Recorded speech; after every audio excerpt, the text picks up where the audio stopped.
Je m'appelle Olivier Amand, je suis chercheur, biologiste, je travaille sur le développement des plantes et j'ai aussi une autre activité en tant que directeur de l'Institut Michel Serres qui s'intéresse à la relation de l'humanité à la nature. Alors, est-ce que vous pouvez présenter votre livre et nous expliquer pourquoi vous avez choisi de l'écrire? Alors, Antidote au culte de la performance, je l'ai écrit comme un texte d'intervention.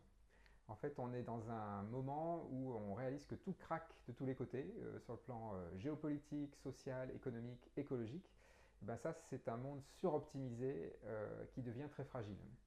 En fait, qu'elle est trop loin dans la performance. Et donc, pourquoi j'ai écrit ce bouquin, en fait, c'est pour réaliser le compromis entre robustesse et performance. C'est pour faire rentrer cette idée dans la culture commune.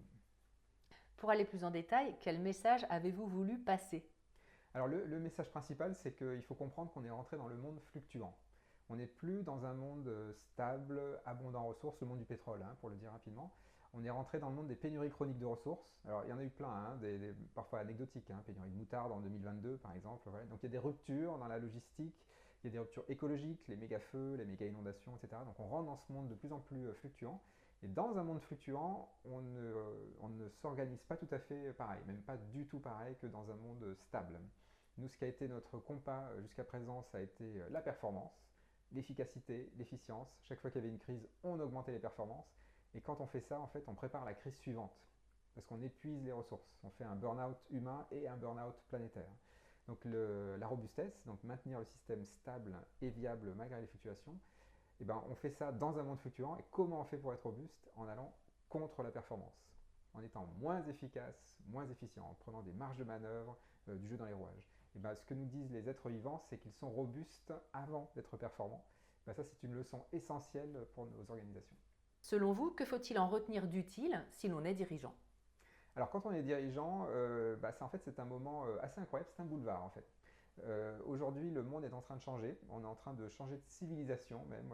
Je dis qu'on arrive à la fin du néolithique. Le néolithique, c'est quand les humains voulaient contrôler la nature, donc l'agriculture, la domestication, la sédentarisation, et puis ça s'est jamais arrêté, hein, ce monde-là, on a toujours voulu contrôler la nature. Et là, on a perdu le contrôle. Donc, toujours pareil, hein, les méga-feux, les méga-inondations, les remous sociaux, les crises géopolitiques. Donc, dans un monde où on a perdu le contrôle, on ne fait plus du tout les mêmes choses. Et donc, quand on est dirigeant, la première chose à faire, c'est de prendre, en fait, presque de voir la performance d'abord comme un problème. Parce que quand on augmente les performances, on va se fragiliser. Et donc, si on veut diriger une structure, une organisation, et donc l'enrobuster dans un monde de plus en plus fluctuant, on ne va pas du tout utiliser les mêmes outils. Donc, par exemple, on va prendre beaucoup plus de distance avec les KPI, les Key Performance Indicators, qui sont, ça c'est de l'ancien monde, l'idéologie du monde stable. On va plutôt utiliser des outils dynamiques, par exemple le stress test.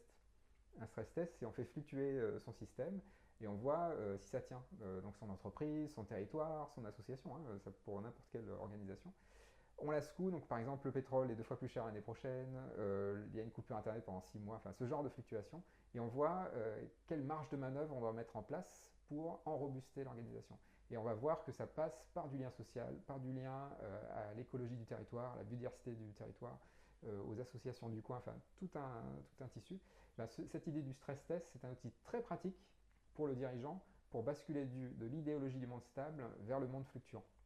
Et peut-être un autre outil, c'est sur la posture. Un dirigeant qui est dans le monde stable, ça va plutôt être un meneur, une meneuse qui va dire je veux et je sais comment faire, donc qui est une posture très excluante.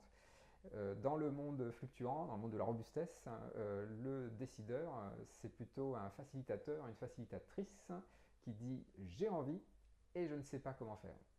Donc plutôt créer un espace de coopération émergent. Et donc encore une fois, le monde qui vient est beaucoup plus joyeux que le monde qu'on quitte. Il n'y a pas grand-chose à regretter du monde de la performance.